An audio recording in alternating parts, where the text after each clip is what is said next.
नमो नमः। आज हम स्वप्नवासवदत्तम नाटक के षष्ठ अंक का 15वां श्लोक पढ़ेंगे। प्रस्तुत श्लोक में मंत्री योगेंद्रायन धरोहर के रूप में रखी हुई अपनी बहन को वापस लेने पर पद्मावती के पास जाता है। उस समय योगेंद्रायन के मन में जो विचार आ रहे हैं उसी का वर्णन इस पद्य में है। योगेंद्रायन विचार करता है कि मैंने महाराज उज्जैन के खोए हुए राज्य को पुनः प्राप्त करने के लिए, शत्रु आरुणि से पुनः प्राप्त करने के लिए उसके लिए सैनिक के बाहुबल की आवश्यकता थी और वह पास के राजा मगधराज दर्शक से मिल सकता था और वह तभी प्राप्त होता जब महाराज उज्जैन का उनके साथ कोई संबंध होता। इसीलिए उन्होंने उसका विवाह पद्मावती से कराने का निश्चय किया था और उनकी सैनिक के बाहुबल की सहायता से महाराज उज्जैन के खोए हुए राज्य को आज पुनः प्राप्त कर पाया। इसीलिए वासवदत्ता के जल मरने की जो छद्म योजना उसने उद्घाटित की। तो अब वह योगेंद्रायन मन में विचार कर रहा है कि महाराज क्या कहेंगे। इसमें महाराज के हित को देखते हुए मैंने ये कार्यों को संपादित किया है। उन सारे मनोभावों को योगेंद्रायन अपने मन में विचार किया है, उसी का उल्लेख महाकवि भास ने उक्त श्लोक में किया है। मैं श्लोक का वाचन करता हूँ, तत्पश्चात हम इसके अर्थ को देखेंगे। योगेंद्रायन के मनोभावों को याद करते हुए महाकवि भास क्या कह रहे हैं। वसंत का छंद में निबद्ध श्लोक है। प्रच्छाद्य राजमहिषीं नरपते हितार्थं काममया कृतम् इदं हितम् इति अवेक्ष्य सिद्धे अपि नाम मम क्रमणि पार्थिवो असो किम वक्ष्यति इति हृदयं परिसंकितं मे। क्या कह रहे हैं योगेंद्रायन मन में क्या विचार कर रहा है। प्रच्छाद्य राजमहिषीं नरपते हितार्थं काममया कृतम् इदं हितम् इति अवेक्ष्य सिद्धे अपि नाम मम क्रमणि पार्थिवो असो किम वक्ष्यति इति हृदयं परिसंकितं मे। उक्त श्लोक का अन्वय इस तरह से होगा।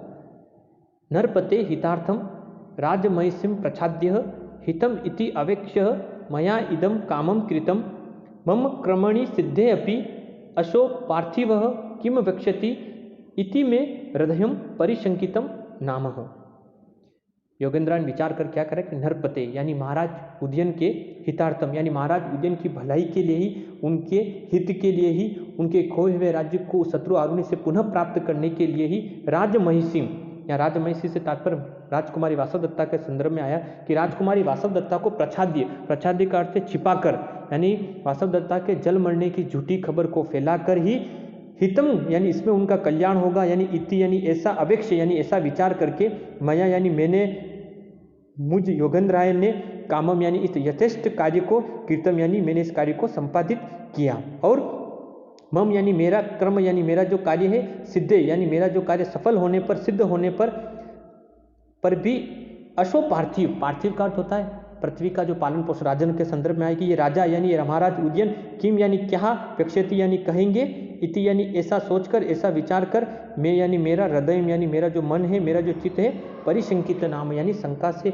युक्त हो रहा है कि अब महाराज क्या कहेंगे। यानी महाराज की भलाई को देखते हुए मैंने इस कार्य को संपादित किया है, लेकिन वो एक राजा है और हो सकता है उसके लिए मुझे किसी प्रकार का दंड भी दे दे क्योंकि मैंने इस तरह से एक राजकुमारी के जल मरने की झूठी खबर फैलाई थी। तो इस तरह से महाराज के प्रति होने वाले प्रतिकार के संदर्भ में योगेंद्रायन विचार कर इस संदर्भ को बता रहा है और कह रहा है कि नरपते हितार्थम यानी महाराज उज्जैन के हितार्थम यानी उन हित के लिए भलाई के लिए राजमहिषीं यानी उनकी भलाई के यानी राजकुमारी वासवदत्ता को प्रच्छाद यानी छिपाकर हितम यानी उसमें उनका कल्याण होगा इति यानी ऐसा अवेक्ष यानी विचार करके मैं यानी मैंने योगेंद्रायन ने कामम यानी कि यथेष्ट कार्य कृतम यानी किया है।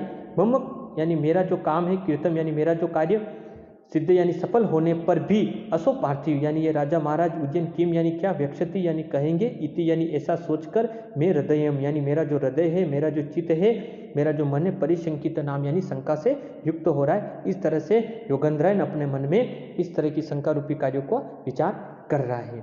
एक बार पुनः श्लोक का वाचन करते हैं और इसके अर्थ को देखते परीक्षा उपयोगी पूछा भी जाता है। क्या कह रहे हैं योगेंद्रायन। प्रच्छाद्य राजमहिषीं नरपते हितार्थं काममया कृतम् इदं हितम् इति अवेक्ष्य सिद्धे अपि नाम मम क्रमणि पार्थवो असो किम वक्ष्यति इति हृदयं परिशंकितं मे।